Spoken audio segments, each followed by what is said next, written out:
meeting notes to projects or references to articles or any sort of relationship between you taking stuff in and doing shit with it. Yes. We're starting at the bottom of the list today. Yeah, basically. Well, Cool. I feel like the bottom of the list is more exciting than the top of the list because the bottom of the list is obviously the thing I added most recently. I see. That makes sense. See, the top of the list is the most in-depth, detailed conversation, but we're saving that for the end of the episode. Yeah, so we can Bruno bin it. Because I don't want to start the bit at the beginning of the episode going, oh yeah, this thing, oh, Bruno bin that, and this thing, and we'll Bruno bin that as well. Oh, and this thing, and then we'll Bruno bin that one too. It's all going to be connected. Every single one of our topics end up being connected in some ways. Well, yeah, that's personal knowledge management. Hey! So, Or on. So, the reason I wanted to bring up the notes to projects today was I had a couple of conversations with some people on Twitter and in person, well, in Zoom person, e-meeting, as you will, and they were asking me about my system and how it is simple. And I don't use like a bajillion community plugins. I don't have 1,000 tags all over the place. And I don't have like 200 folders with numbers and letters to bring up all the prefixing and stuff. It's literally a folder for source notes that I dump stuff in and a folder for working notes that I put stuff in. So if I'm doing something with the note, I'm working on it. If it's a source for something, then it's a source for something. And that's it. Yeah, I think we did touch on this in last week's episode about how easy it is to make it really overly complicated.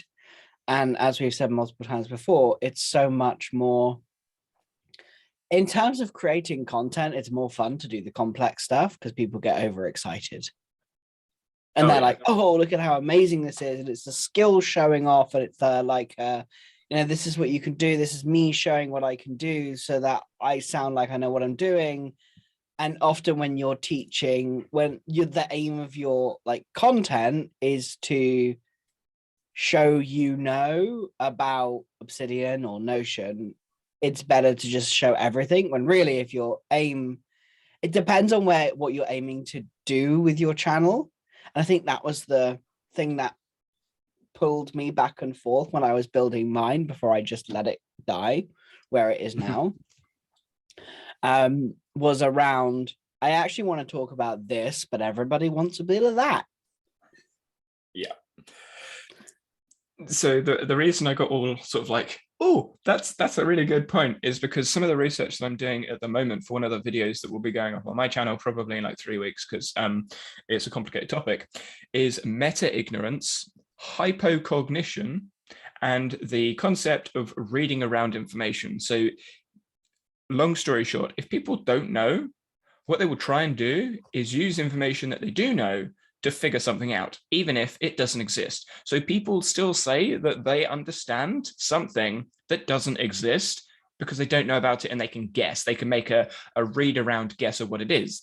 And I think that's what a lot of people inside the sharing of information, which is actually related to one of the points later, the sharing of information that they do is, even if they don't understand it well enough or they don't fully grasp what's going on, they use read around knowledge. So stuff that they think's related, even though it might not be related whatsoever, they still use that to justify what it is that they're saying. I mean, there was a really interesting example in the news that I found, it was years back, but I was watching a video from Johnny Harris, and he was talking about storms and stuff and political, and yeah, and basically someone was on the news and said, oh, the hurricane storm thing won't hit us because of, and then gave loads and loads of context and answers and like this angle and this wind speed and this, that, and the other. And it was complete to what he was saying because the storm then hit like an hour after they did the recording.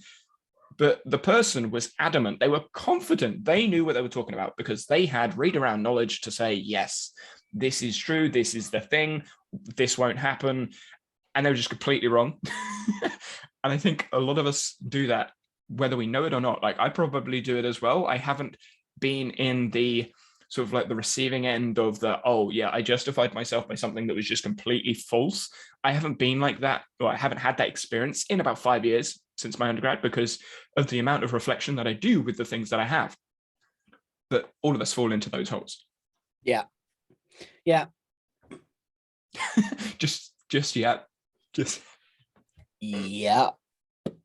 So with regards to your work, for the conversations that I were having, there were conversations or meetings or agendas, and you're having board meetings or actual meetings with clients and using those notes inside of a project. Now, most of my notes are fairly simple because the clients that I work with have not necessarily simple outcomes, but I know what they want me to do like fairly quickly. So it's not a case of write stuff out and then plan this massive project out. It's just I need to do this. Okay, I'll go do that.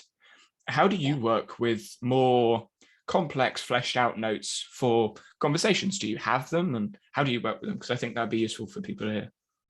Yeah, so a lot of my for a long time I used Notion and just wrote loads of really detailed notes as I was talking, but I found that was actually getting in the way of the work and just becoming a problem. I was more focused on being present with the client versus writing the notes, and that's what I wanted, but I was actually focusing on writing and scrambling to get everything down. I'm not a natural like note taker. I can touch type, it's fine, but I'm more interested in the connection with the human being on the other side of the camera versus all of the notes. So I have a tendency to just have this massive conversation, which is great and wonderful, and then forget absolutely everything. Once I leave a Zoom meeting, I will forget everything that's said. As soon as I leave this session, I will forget everything that's said on the podcast until next week when I go and watch it and go, oh yeah, I said that. It is just, that's how my brain works and functions, and it's fine, it works. So I use Otter as my meeting notes. Otter takes the meeting notes for me. It transcribes exactly what I'm talking about. In fact, we're transcribing this call. And it does it automatically. It's really, really good. I love Otter and its notifications and its emails. It's really useful. It is for everyone but you. It is useful, don't get me wrong. It's just a pain when you open up Zoom. You're like, oh, Otter's in. It's in the chat again. Oh, and it's in the chat again. And then you look at your emails and you're like, oh, there's the Otter email, and there's the other one, and there's the other one. And it's like, oh, okay, cool. Delete, delete, delete. just making sure you knew you had the recording. It's just very, very thorough. I mean, it's not like I've got to push the recording Otter button. What? It's not like I've got to push the recording button anyway. Oh yeah. In the Zoom, like for normal meetings, though, really useful. Yes, I do endorse it, I guess you could say.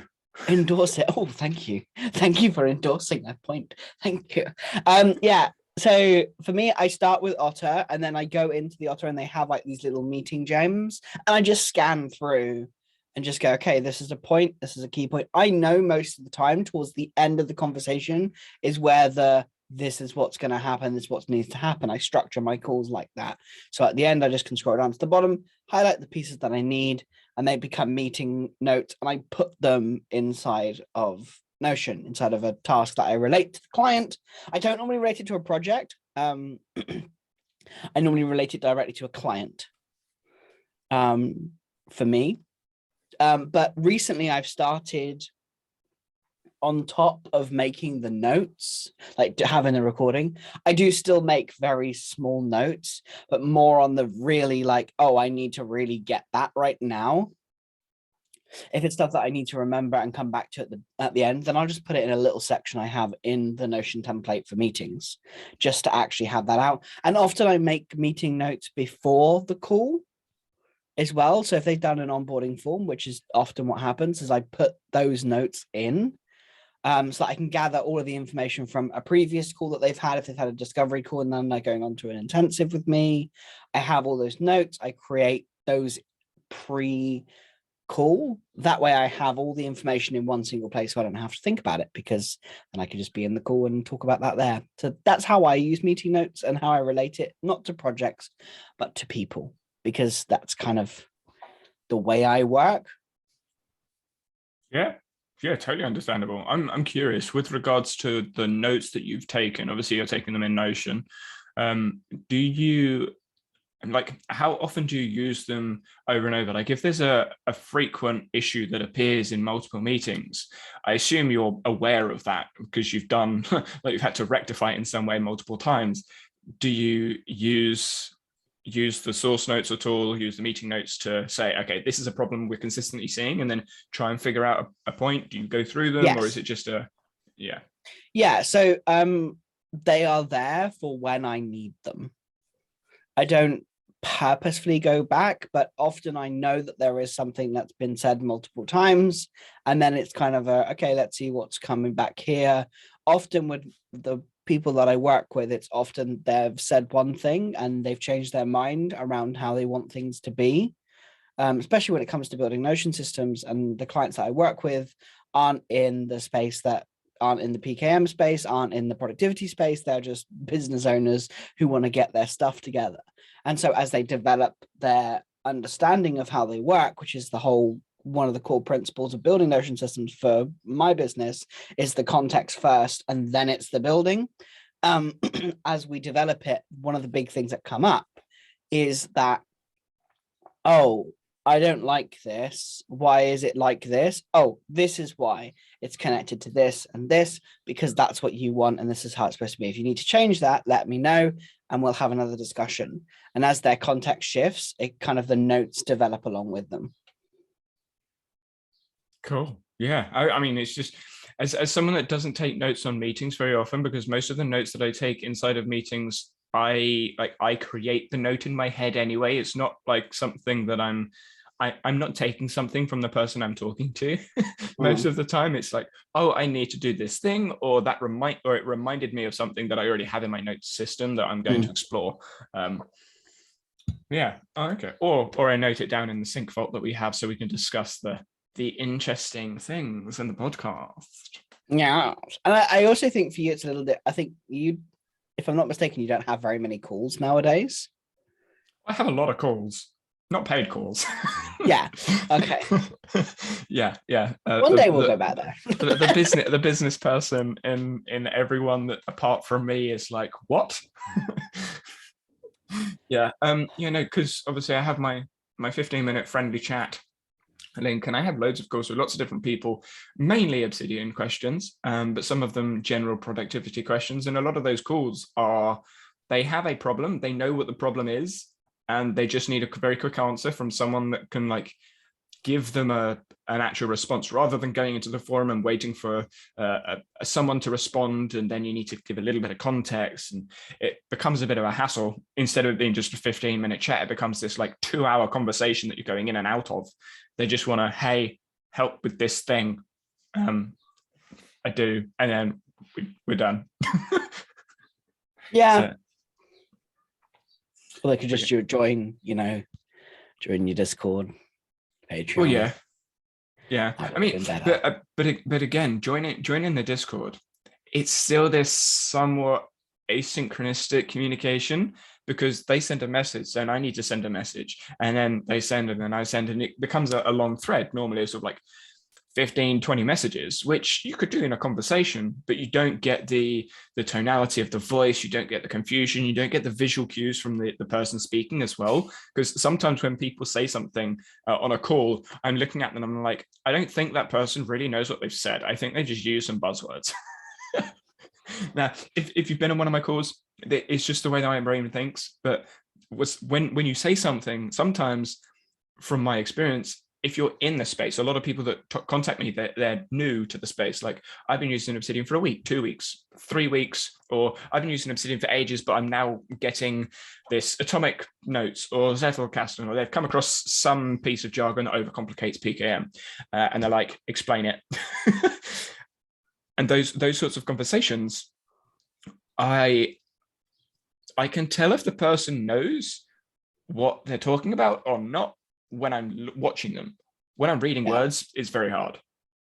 Yeah, having that watching or even listening, that's why I use Voxer for me, because just hearing their voice, I like the asynchronicity because it gives chance for pausing and reflection. And what I find difficult with Zoom calls is there is this instantaneousness to it. It's that almost performative, whereas if with my clients in particular, of like they want to get everything out of everything and be quick and get everything and just ram as much as they can because they don't have very much time that's free.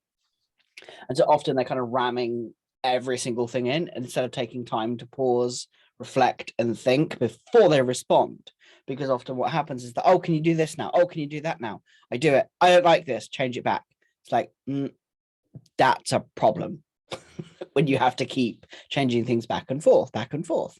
And it's very common when there is no reflection. So I prefer the asynchronicity, especially when it comes to the clients that I work with, because it gives space to just think and reflect, which my poor clients never have any time to do. I think for like general conversations and discussions, completely agree. It's when you have those like, I need to solve this problem. I have this issue. Can we just get on a call and do the thing? And that's what most of my calls are, because they're 15-minute friendly chats of just going through something very quickly. It's very, I mean, I had a request yesterday actually, and it's a 15-minute call, and they said, oh, can I book an hour, and I'll pay for your time. And I said, we'll do the 15-minute call and see where it goes. And the call was over in 10 minutes because they didn't know like what the answer was. So they were guessing it was going to take like a whole hour to go through, but it took 10 minutes. And yeah, it's just one of those things that different conversations lead to different things and required ED, affordances, constraints. Different conversations afford certain things and constrain other things. You finished that note yet? I haven't even started editing it. I'm working through the education and meta-ignorance note. The ecological dynamics note will be finished at some point in the next year. And when I say the next year, I mean the end of 2023. Yeah, I was gonna say, so, that's generous. 2022, all right, I can see that happening. Not. Yeah, well, right, okay, so I'm going to do the note, but I want to make sure that when I'm doing the note, I'm referencing things that are somewhat fleshed out. Because if I have the stuff in my head, but if I start talking about ecological dynamics and comparing it to information processing, if someone goes, oh, what's information processing? And I've written nothing about their page, then they can't go anywhere with ecological dynamics because they can't do a comparison. So there's that whole multi-layer thing that you've got to work through and like fill out before you can even start.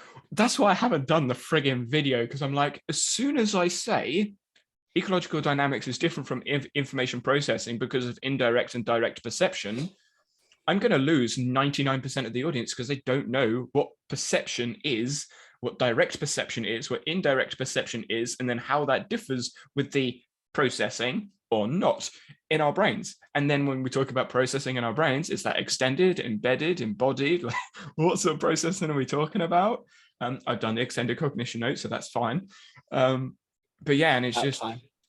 What do you mean about time? I did it when I did the extended cognition video, and I must admit, this is something that I did when I did the recent video. I'm looking back on the educational science videos I've done, and I'm like, you know what? I'm kind of smart.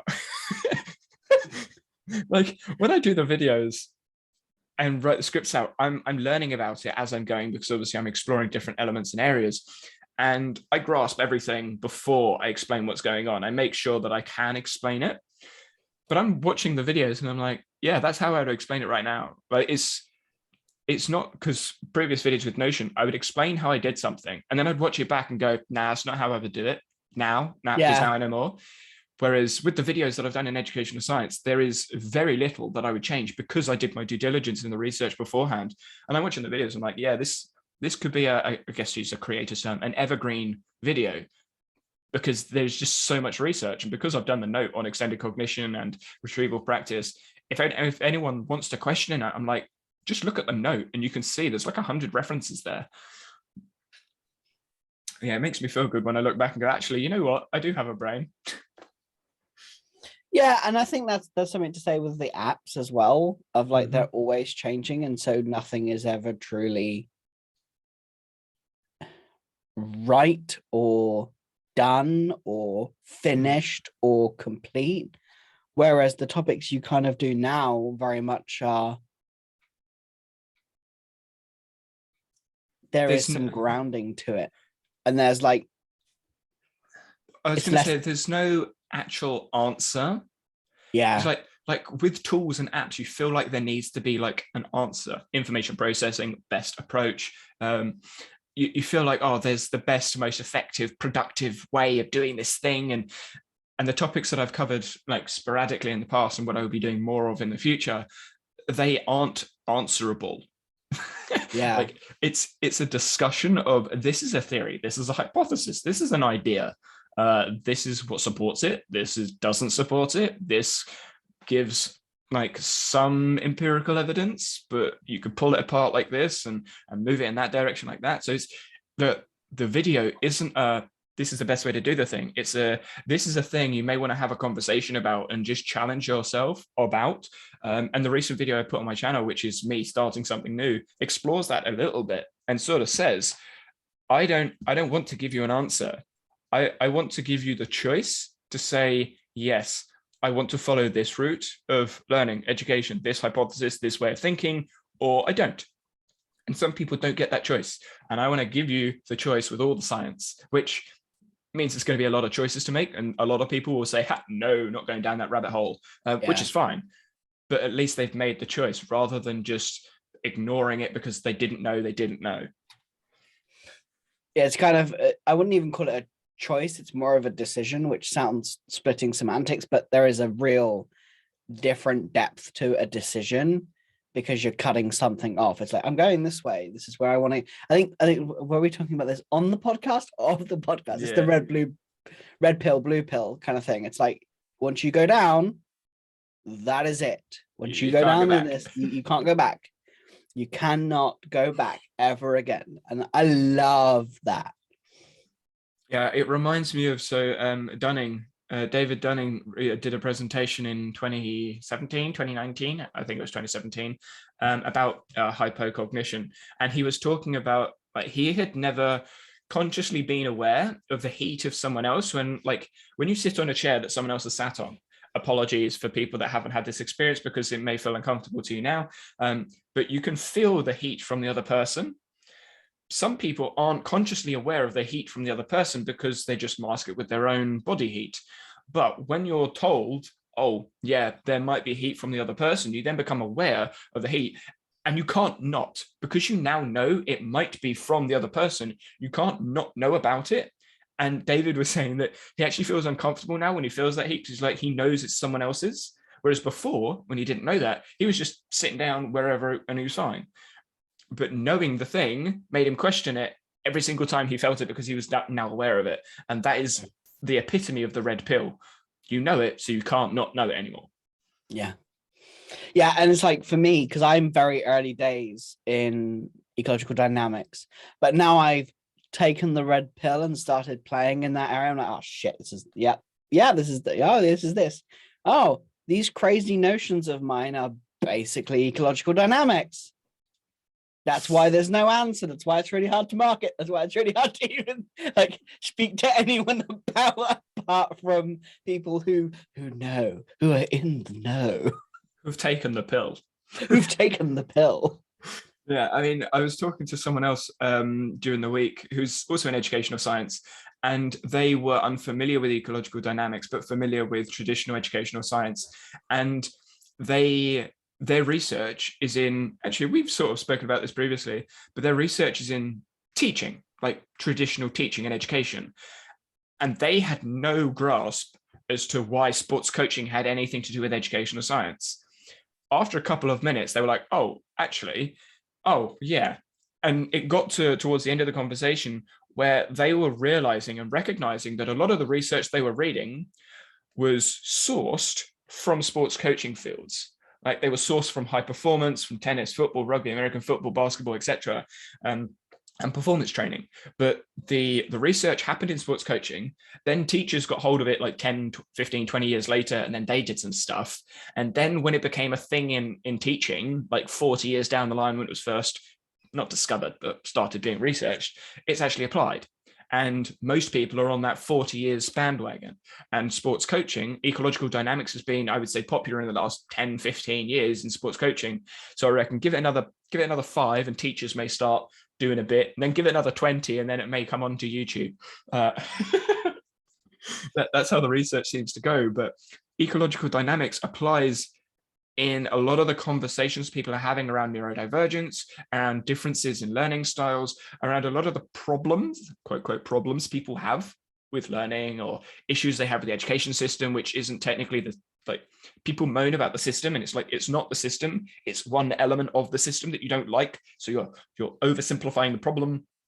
That's going to be a video. I'm Bruno Binnett. But the ecological dynamics fits a lot of the problems they have, but they don't have the words to explain it. Yeah, and I think as I sit with my coaching clients, and I'm like, yep, this is an ED problem. Yep. Cool. Yep. Let's talk about that. Yeah, I was going to say, and a final thing to wrap up this sort of section, as it were, is when you look at IP and ED, you could explain the same thing from both perspectives. It's not a right and wrong. Yes. But explaining it from IP adds in constraints that ED doesn't have. But it does afford certain things that ED doesn't have. But the affordances aren't necessarily beneficial for the intervention. And that comes down to nuances of applications from the coacher, educator, teacher perspective. But yeah, so there's no like right paradigm of thought, but there is one that seems to fit a lot of real world application, i.e. is ecologically valid, and one that is more theoretically valid. Yeah. I'm pretty sure you can work out which one's which. Don't know. Ecological dynamics, ecological validity, I bet they can't match. Using other people's ideas. Yes. Using this links to what we were just talking about with ED and IP and research and stuff. But I'm seeing other people speak about what they think they know. Again, looking at hypo-ignorance. And we spoke briefly about how some people overcomplicate notes, how some people share their way of doing note-taking because it's fancy and they have maybe an ulterior motive. They're doing a measuring contest, an ego measuring contest. What are your thoughts on sharing others people's ideas? I mean, I'm going to say cite the frigging sources, because yesterday I was getting frustrated. I was smacking my head against the wall because no one was citing their sources. But yeah, please cite your sources. But when you are using other people's ideas, how would you go about doing it? Because that's basically what happens in knowledge management. We take ideas from other people and we try and use them to further our own knowledge. So how would you approach that? Yeah, I have an interesting relationship with this thing. Like with the idea of using other people's ideas, because there's a lot of underlying like risk. It feels risky to take someone else's ideas without fully understanding it.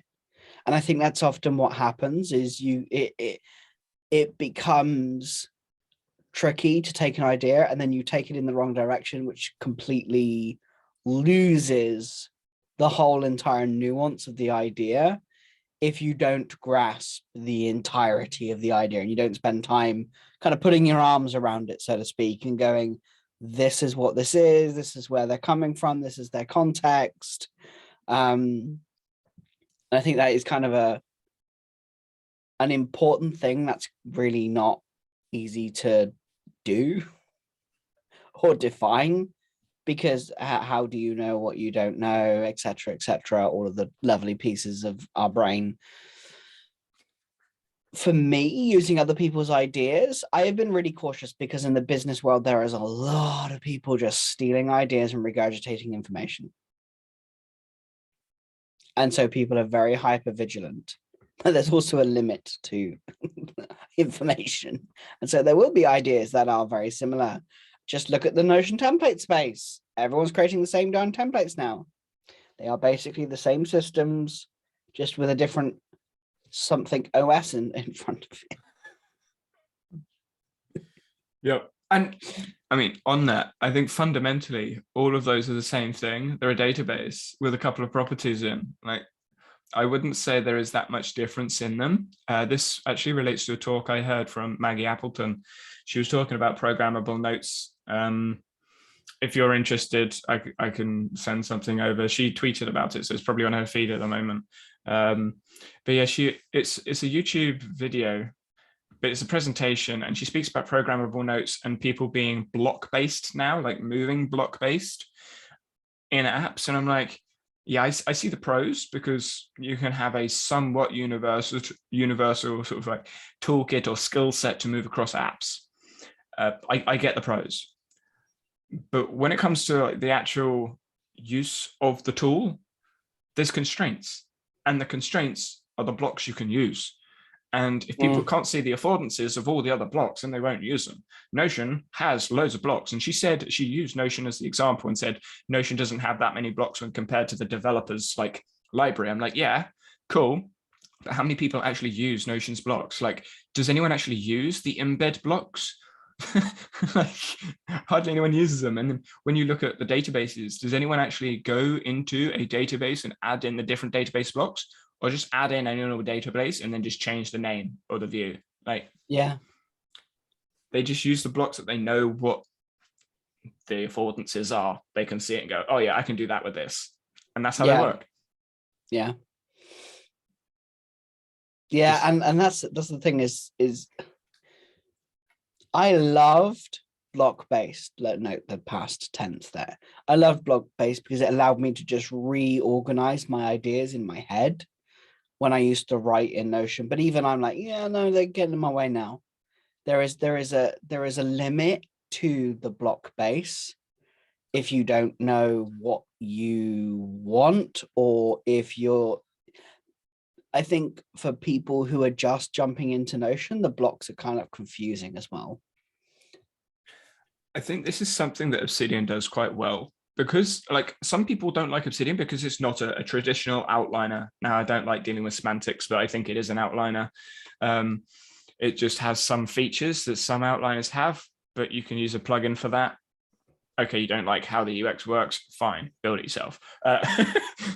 But Obsidian does a really nice job, because Obsidian is block-based, but you don't really know it's block-based, because when you go into the CSS, you can add an element that basically says active block, change color of active block, which is what I've done.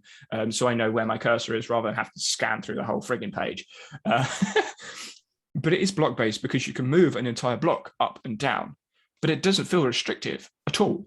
Because it feels more like a web processor, which I really, that is why, like, every time I start working in Obsidian, I shift from Notion to Obsidian when I'm doing my own PKM.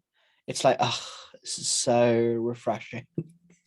I'm just in here. Until you mentioned it right now, I'm like, oh yeah, it is block-based, isn't it? I mean, it's got block IDs. They're yeah, exactly, block IDs. Yeah, I'm just like, oh yeah, it is. And I genuinely forget that it is block-based. But the implementation of it being block-based is just so, it's invisible. Yeah. Unless you know, it doesn't matter. And I think that is something that Notion doesn't do very well. The blocks have been so that they're reducing the limitations of the blocks with the now being able to highlight. But for me, it really drives me insane, because I can't just move things up and down the way that I used to, and it's annoying me. And they've made so many changes, and now my system doesn't work in the way I want it to do, and I'm just gonna get annoyed with it. But still, that's a whole nother rant. I recorded a video the other day building something in Notion, and I'm like, oh, for God's sake, I kept using my old things that I used to do. Oh, for God's sake, wow, I don't want to do like this.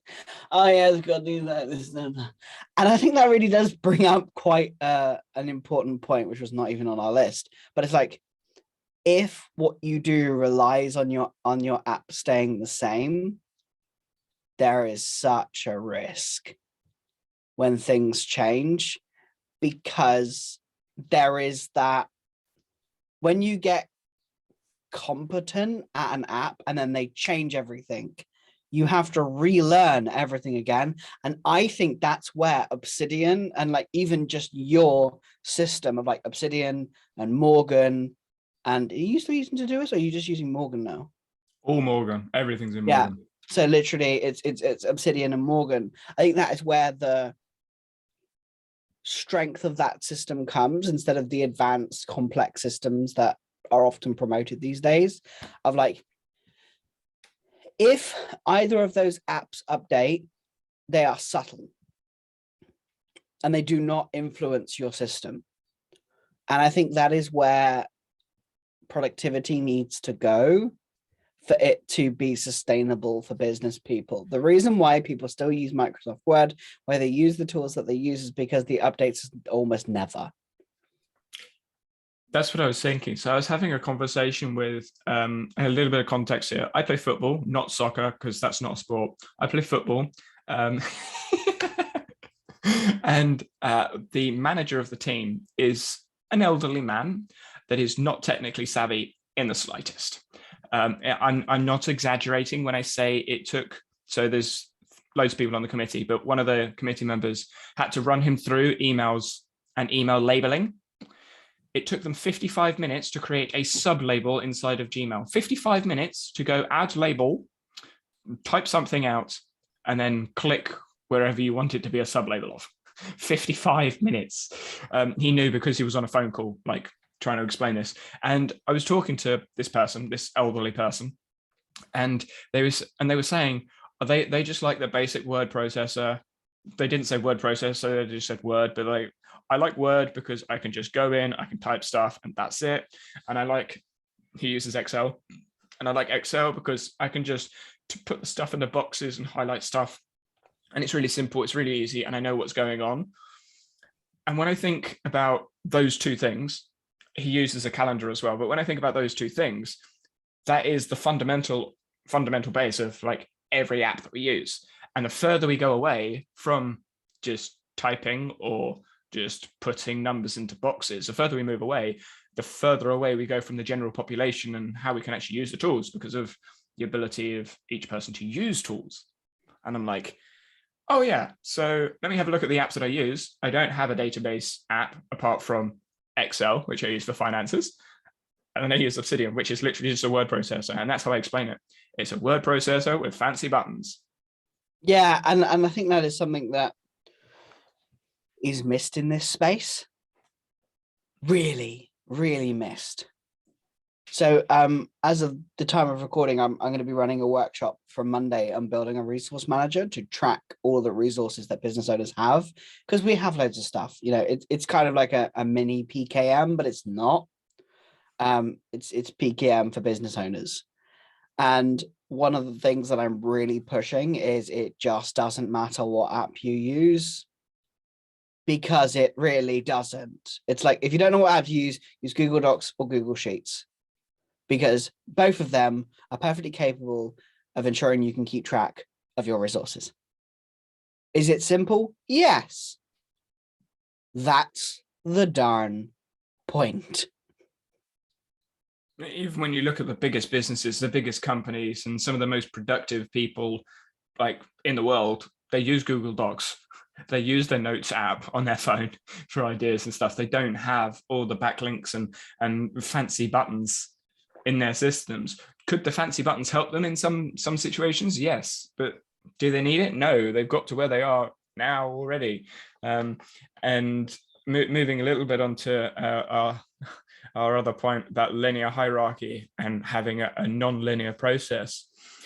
I was watching a video podcast sort of thing, Colin and Samir show, and they talk with different creators, and most of the creators have a list of ideas, and then they have a script or a running script or points underneath those things, and they do it either in one big page, so one big document on an app, or they do it in multiple pages. That is literally how I use Obsidian. I don't use the backlinks and the graph views and the block references and all this, that, and the other. I don't use that for planning out my actual actions and tasks and stuff. The buttons, the fancy button stuff that I use, one is for Obsidian Publish, because when I use it in Obsidian Publish, it makes it easier for those that don't grasp the concept topics can just hover over the word and be like, oh, that's what you meant. There's that. But also for me, when I'm going back over the things, because sometimes I forget about the topics and concepts, because I'm like, oh, what was that again? So it makes it easy for me when I'm doing research, but that's not actions. Action management and knowledge management are drastically different, and knowledge management for action is so simple. It should be so simple. Knowledge management for research and knowledge enhancement, I guess you could say, like that's where some of those things happen, but most people don't need it. Most people aren't in the knowledge management / enhancement, pushing limits of research stage, like unless you're an academic or researcher. Yeah. Got any thoughts on that? I mean, yeah. I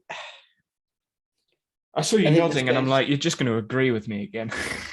Yeah, sorry it's so disappointing, but yeah, it's true. And I think this is something that alienates the business world from some really cool things, like some really valuable, simple things that can make their business work. So a good example of this is like Para. It is really simple if you strip out all of the additional information that is crammed into it to make it sound smart, and you just look at it as what it is, which is 4 folders. That's what it is. That's all it is. And that there is freaking life-changing for most business owners. One of the things that I often hear from business people is like, oh, how do you keep track of all the files that you have, all the documents, all of this, all of that? Like, there's so much going on and I can never find the files I want. Okay, well, just use these 4 folders. Anything that goes in those folders, it really doesn't matter. This is a project. This is the thing that you're doing all of the time. So this is my rendition of it, but whatever context.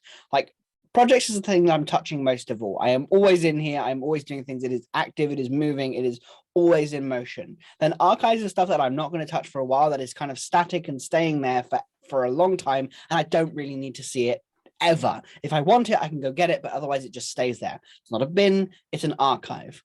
Then I have my areas, which is stuff that I'm working on a lot of the time, and it kind of feeds into different places. And then I have resources, which is a kind of a storage unit for all of my resources, all of the things that I'm learning, all of the resources for my clients, resources for myself. It's just stored in there.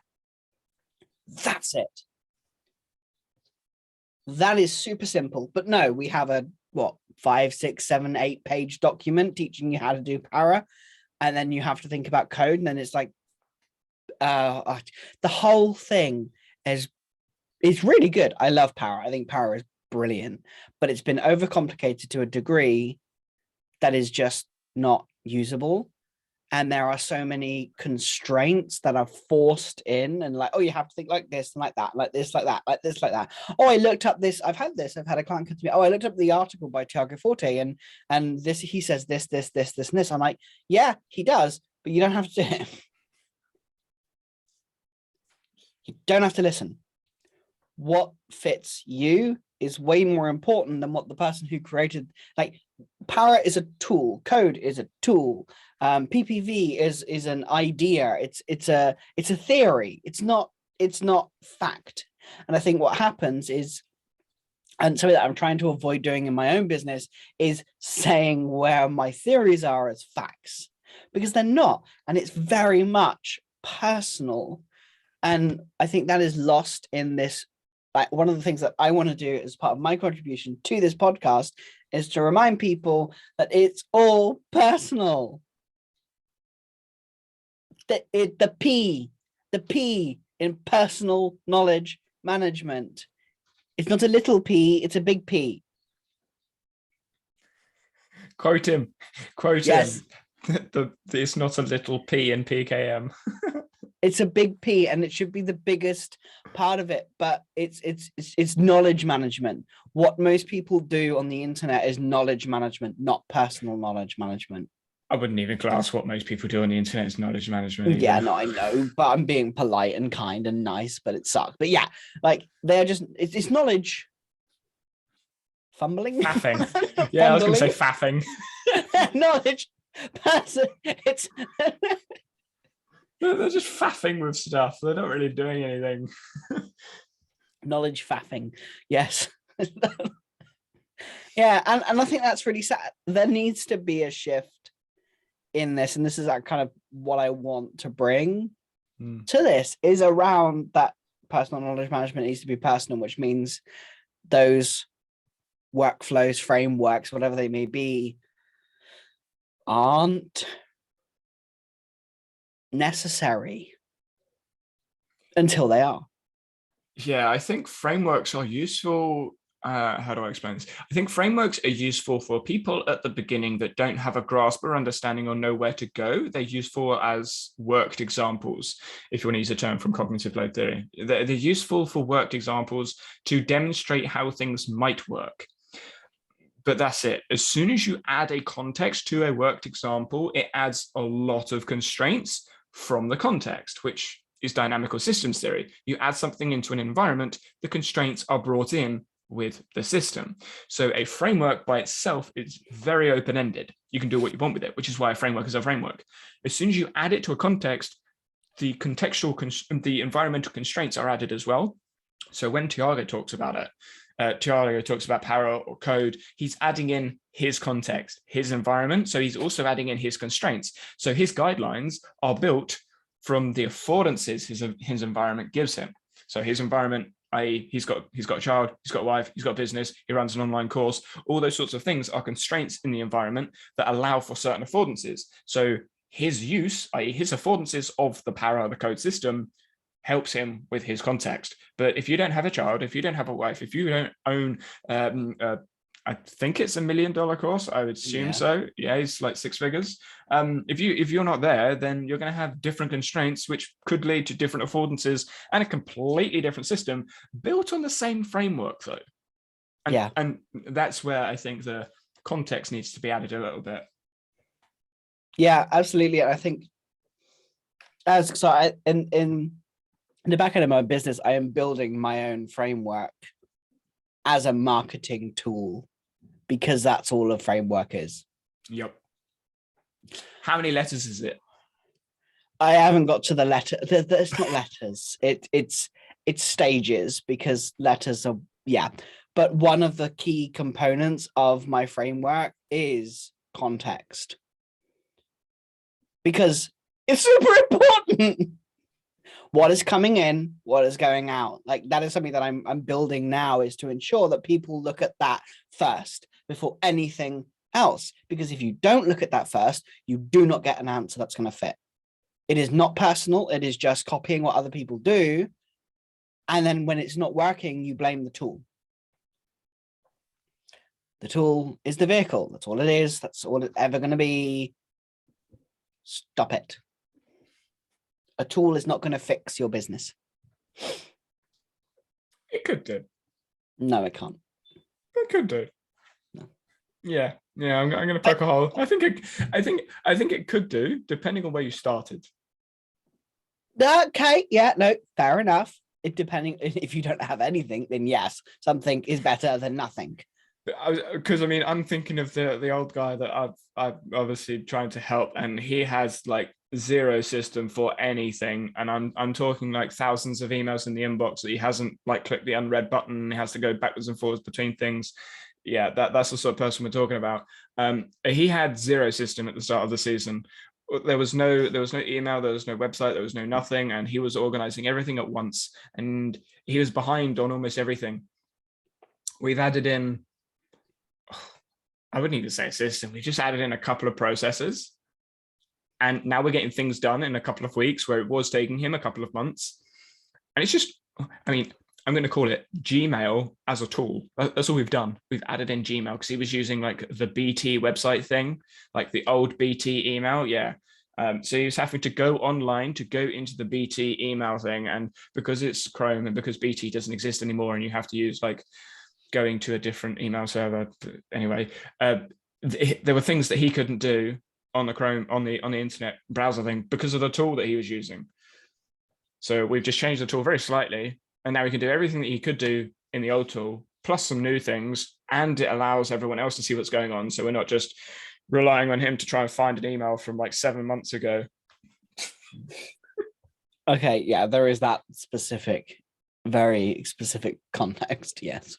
Yeah, yeah. Well, I would imagine there are other people as well that as soon as they add a tool, I mean, a lot of people will swear by Notion. I've added Notion in and now my life has been changed, or everyone's life is changed as soon as like the smallest amount of it has been adapted. But And I mean, there is a point of that. I don't think I would be where I am now without Notion.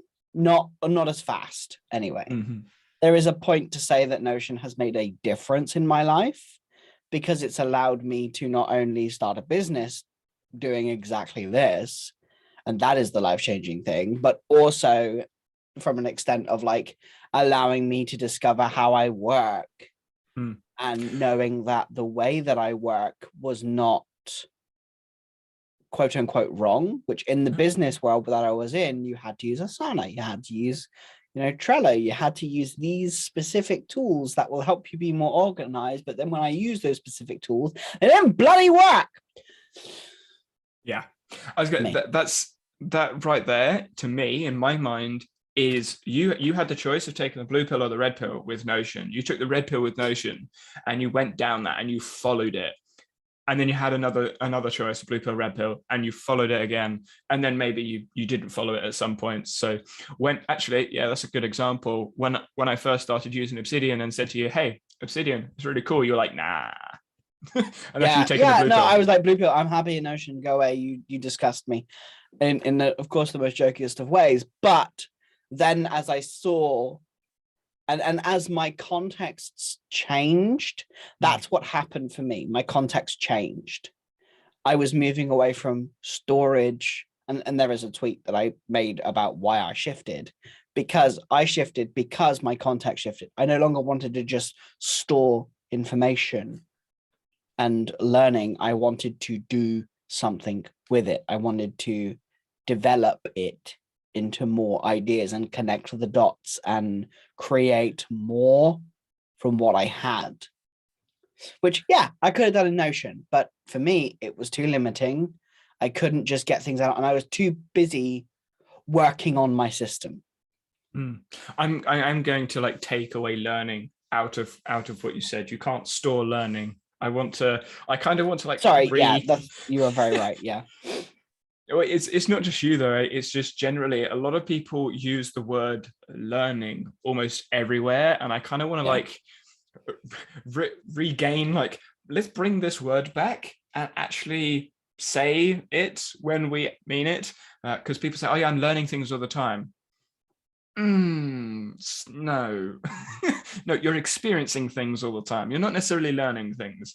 There is implicit learning, explicit learning, and loads of other things around it, but you're not learning all the time. You're experiencing things, which you could say is the same thing, but then I want you to be specific about what you're actually learning, because if you don't know what you're learning, are you really learning it? Like, can you speak about that? Ooh. Yes. But yeah, there's no actual answer to that, but maybe we leave it there. What do you think learning is?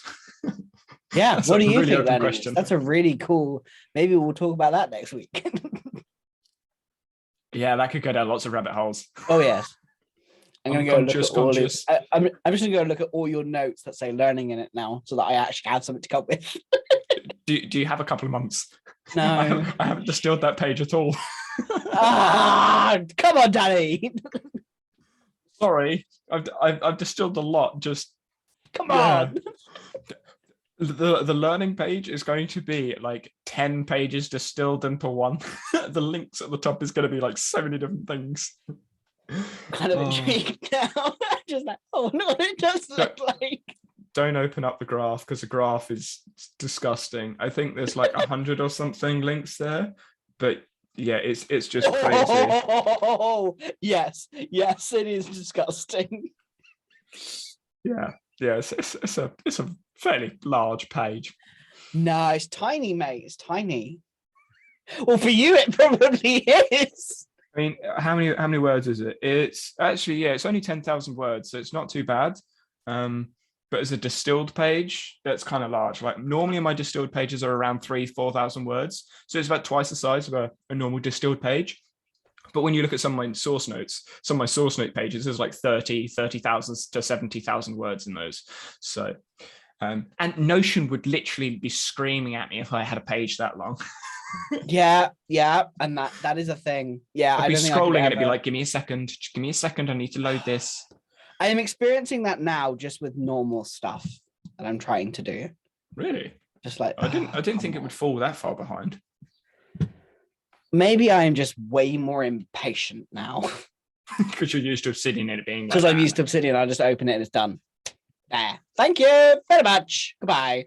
Yeah. The only speed issue I have with Obsidian is when you're trying to block reference something and the search takes like a second. And the only reason that is because I have thousands of blocks that it has to search through. Like I've got a different vault. And I tried block referencing and I was expecting to wait like a second and it just popped up instantly. I was like, oh, yeah, it must be the size of my notes. I mean, you can imagine if I've got like 50 source notes of 70,000 words and I try and reference a block, it's got to search through every single block in all those pages, plus all the other pages I have, just to find the right words. So, yeah, right. So, learning. What do you think learning is? Let us know. Yeah, let us know. Bye.